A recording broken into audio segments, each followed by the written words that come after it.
not playing around. Actually, playing around's all we're doing. It's a Toys and Games show. I'm gonna get you for that. I go to Nintendo for the coolest job on the planet. Video game tester. I go on a toy shopping spree. Then I torture the toys at a testing lab.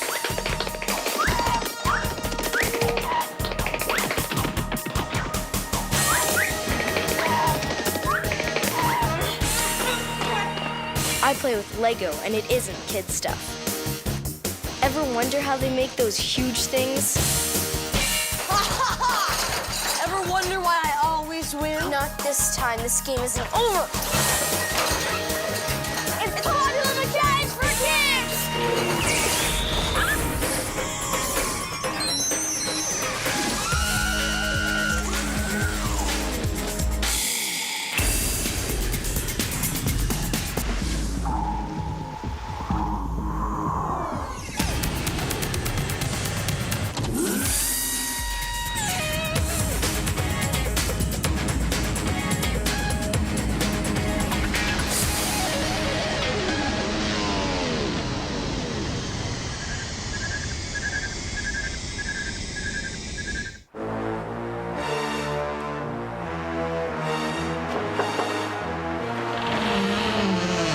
Hi, I'm Alicia. And I'm Jay. Come on and play. We've been waiting for you.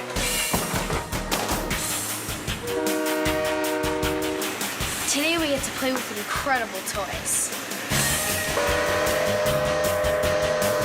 Yep, this is my train set. As you can see, I'm pretty serious about model trains. Yeah, right. And you expect people to believe that? Okay, so maybe I'm lying. Actually, Alicia and I were invited in to play by these guys. They've been collecting trains and building this large model for 27 years. And they take it pretty seriously.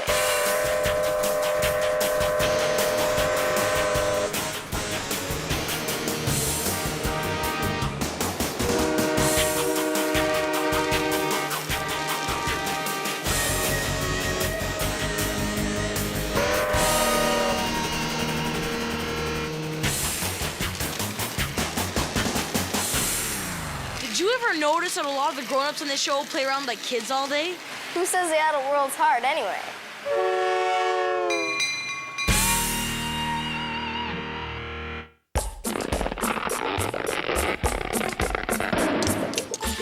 Everybody knows Lego.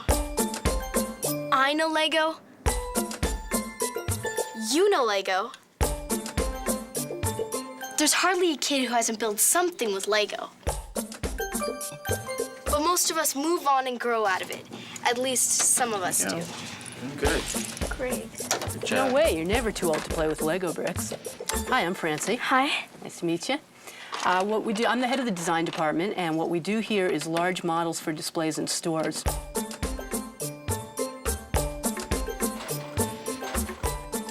What we're doing is actually building a life-size model of a race car. It's taking a whole lot of Lego bricks, more than most kids have at home, but that's the advantage to having the job.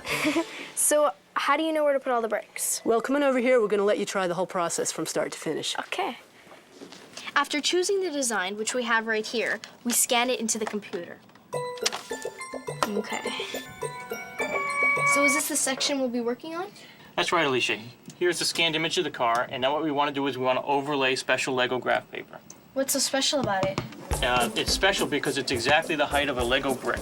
Oh, so the computer prints out a life-size version of the design on this special graph paper. Yes, this is the wheel we just saw on the computer that you'll get the outline. Okay. So drawing this outline shows us exactly where to put the bricks. That's right. A lot of times we're trying to make round shapes with square bricks, and by using the special graph paper that's scaled to the bricks, we're able to lay the circles out and really make that round shape with the square bricks. So am I doing this okay? You're doing great. This is a great example right here. We're building the tire rim for the car. Actually, we've got one started. Would you like to finish it up for us? Yeah, sure. Oh, gotta do this one over here. Yeah. And you just need to cap it off. Okay, so now we actually take the rim and place it into the tire. That's right. We've got to make sure it fits. Hey, it fits perfect. Looks great. So how long does it take to build a structure this big? Well, this life-size race car's taken the guys about 3 months to do. 3 months. 3 months. But how would you like to work on a project that you can finish up in just one day? Yeah, sure.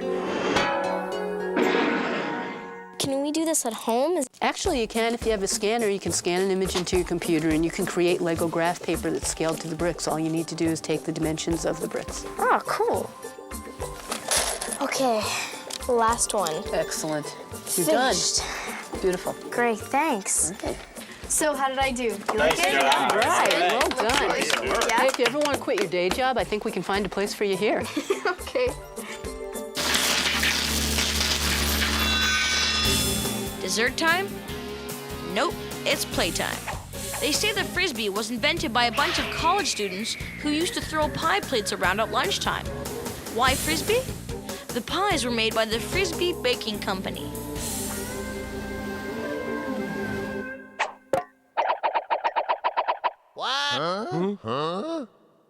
In 1943, a mechanical engineer named Richard James tried to develop a device to protect instruments aboard Navy ships from vibration. What he accidentally created instead became an incredibly popular toy called the Slinky. Cool. To date, 250 million Slinkies have been sold. That's one for every man, woman, and child in the United States. How does it work? A Slinky, placed at the top of a flight of stairs, remains motionless. It possesses what's called potential or stored energy. If you start it moving, it has what's called kinetic energy or energy of motion. Because of its design, with each step, energy transfers along the length of the object, keeping it in continuous motion until it reaches the bottom of the stairs. The design of the Slinky is basically the same as it was over 50 years ago, and thanks in part to the appearance of the Slinky dog in the movie Toy Story, the Slinky continues to be popular to this day.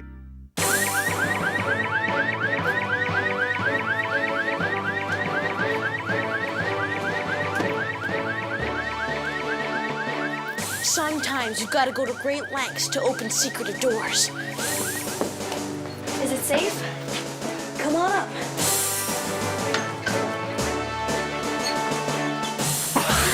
To stay on the cutting edge, toy makers have to keep their newest toys and games top secret. They get their ideas, they test them in places that are off limits to the general public. But we are going to show you some of those places. This might stop ordinary television hosts. But we've got a job to do.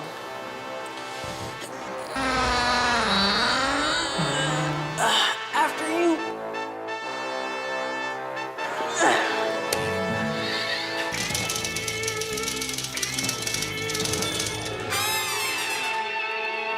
I'm going behind the scenes to find out what it takes to become a game tester. The coolest job on earth.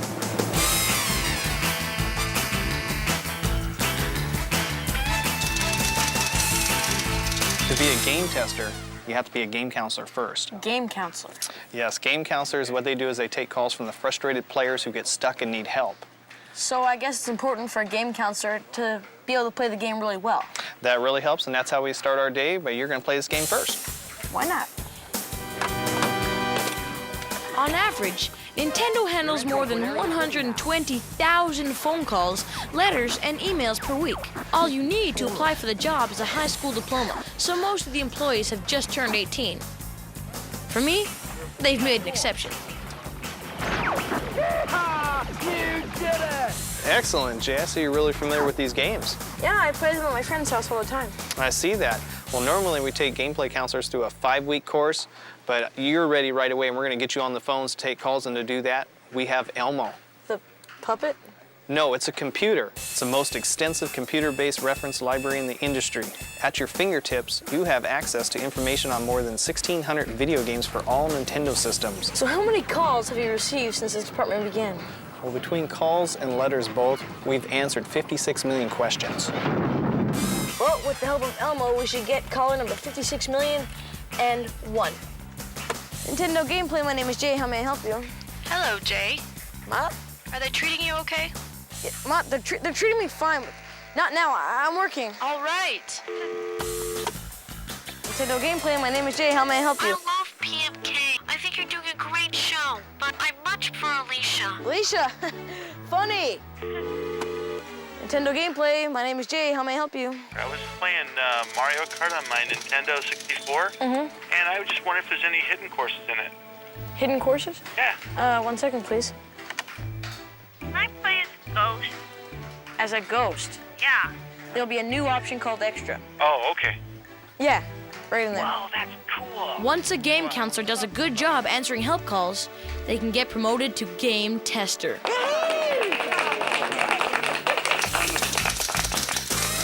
This is the place where games like Diddy Kong Racing get tested before being put out on the market.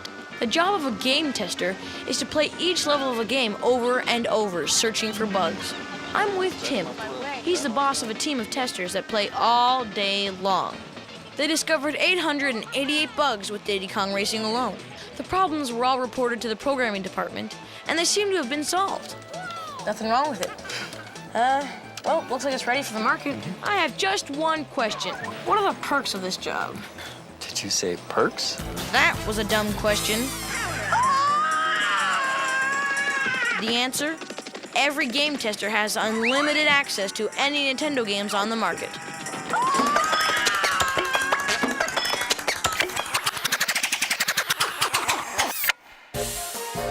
Barbie made her first appearance in 1959. Since then, she's gone through plenty of identity crises and changed occupations more than once. A girl has to keep up with the times. Maybe that's why Barbie's the most popular doll in the world. 2 Barbie dolls are sold every second. While you're watching this, about 50 Barbie dolls were sold somewhere in the world.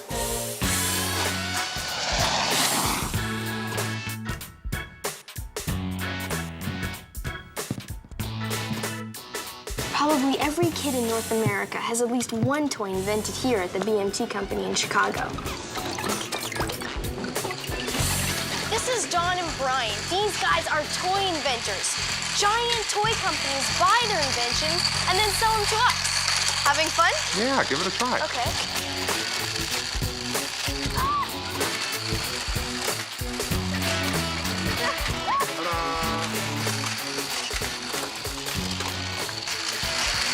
The Hot Wheels toy Volcano Blowout took them 2 months to create and build. They had to worry about things like if a car would fly out and hurt someone. You're right. Our original concept, we didn't have these rings on here, but safety is very important to us in our toys. You'd think it'd be a lot easier to design a doll like this than cars shooting out of a volcano, right? Wrong. Casey Cartwheel took about, I would say, a year and a half to develop. Wow. And I think by far was one of the more difficult projects we did here at BMT.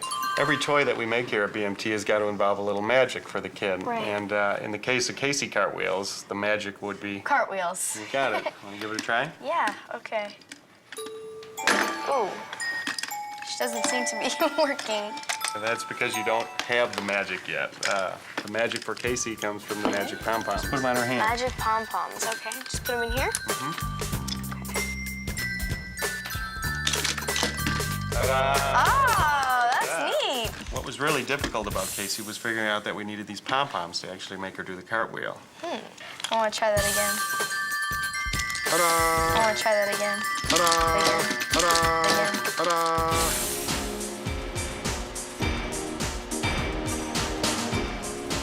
All the tools you need to create a toy are right here. See, right here, it'll turn into the wheel right in front of your very eye.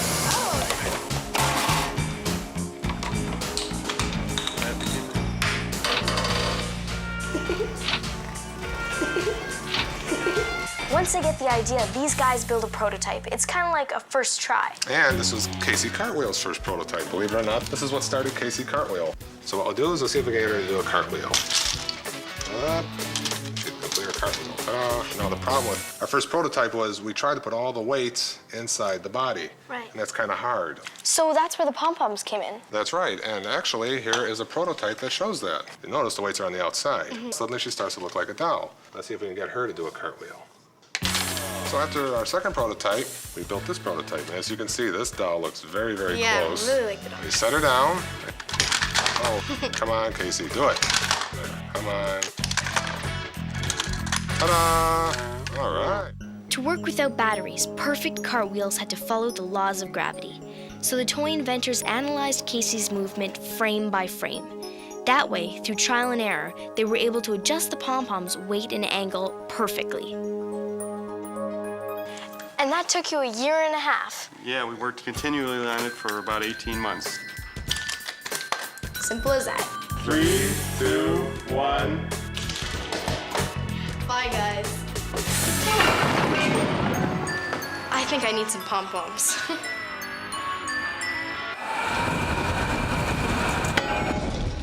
A while back, a man went on a hunting trip, but refused to shoot a bear who was tied to a post and had no chance of escape.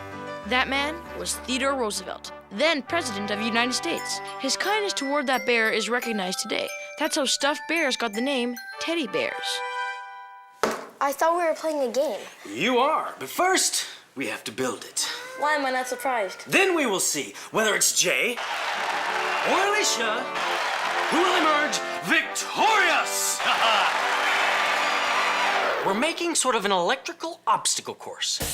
The object of the game is to guide the ring through the wire without letting them touch. If they do, you complete an electrical circuit which makes the light turn on.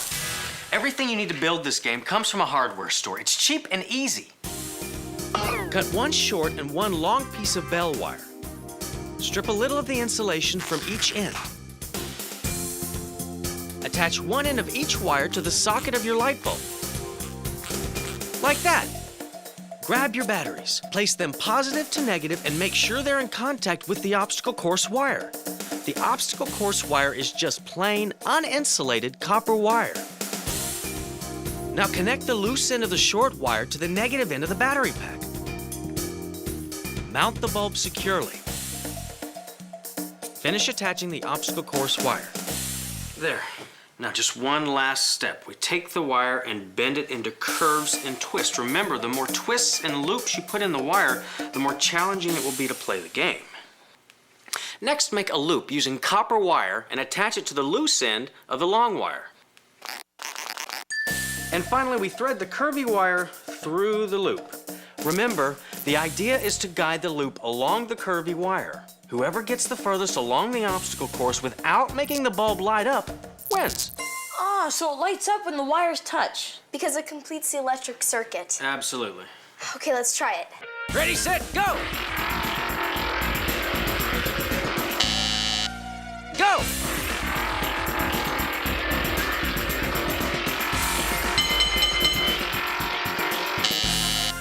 And here, folks, is the simultaneous instant replay showing Alicia the undisputed champion of the electrical obstacle course. How about best 2 out of 3? Hey! How about there's no time left? How about next season? How about I'll check my schedule? This product was originally invented to clean wallpaper. But the company quickly realized its potential as a toy and created dun-da-da-da, Play-Doh, the reusable modeling compound. They drop them. They yank them. They bash them. They even set them on fire. We're talking about toys. And today's not a good day to be toying Connecticut. I'm here at the Springboard Testing and Research Institute, where behind these doors they test products, like toys, for safety and quality to make sure you don't get ripped off. While some toys look like they're loads of fun, they could actually hurt someone. Hi, Tom. Hi, Alicia. Like this plane, for instance, appears to be fine, but Right. if we were to run some tests on it, we may be able to prove otherwise. Okay. You'll need your safety glasses? So the first test we'll be doing is torque. Right. That means anything that we can grab. Like on this plane, the wings, the nose, the tail, this can all be grabbed. Correct. So if we turn it one way or another, we're flexing it or we're applying torque. That's correct. This is our torque meter, which allows us to flex the components of the plane in both directions to see if anything's going to break off. Just Turn grab it. that, look at the gauge here, Okay. and just turn it. And Oh, it broke. this is our sharp edge testing machine, and we've already applied the special testing tape on the rod here. Okay. What I'm gonna do is I'm just gonna pick the side which I think is the sharpest Correct. and press it against right there. Start the machine. Well, Oh, definitely found a geez. sharp edge. It's definitely sharp. Look at that. Rip the tape right in half. I knew it was sharp. So we're gonna use this machine to yank out the bunny's eye to see how much pressure it can withstand. Right. This will demonstrate what a child would actually do to the product, and if nothing happens, then it's a safe product to go onto the marketplace. Look at that, the eye popped right out. Now we're going to be doing some drop impact testing. Let me guess. We're gonna take the toys, we're gonna drop them at 4.5 feet to see if they'll break or not. This is not what I call high. I wanna give it the Alicia test. Come on, let me show you.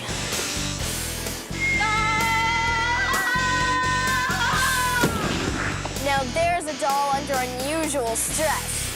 Now I know a toy doesn't have to pass a test this extreme, but I thought it'd be fun anyways. This is not to be tried at home, but this is where they test for fire resistance here at the lab. Okay, so. While some toy products are more flammable than others, how we check for that is by taking a lit candle and placing it to the underside of the toy for 5 seconds. All right, so just take this here. Right, and I'll time it. That's 5. It didn't burn. It did not ignite, so that would be a safe toy. And that would be a pass. That's correct.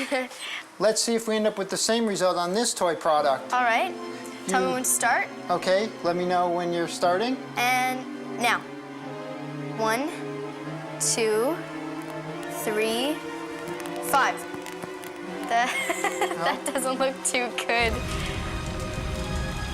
This is definitely a fail. Well, I guess that's about it, Alicia. Thanks for having me. Sure. Oh, there's one more thing I want to test before I left. My J-doll. Glory!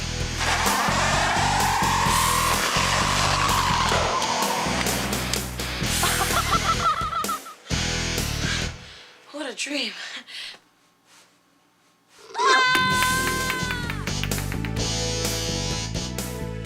We're running out of time. Join us next time for... Hey, I was winning. That's it? What a ripoff.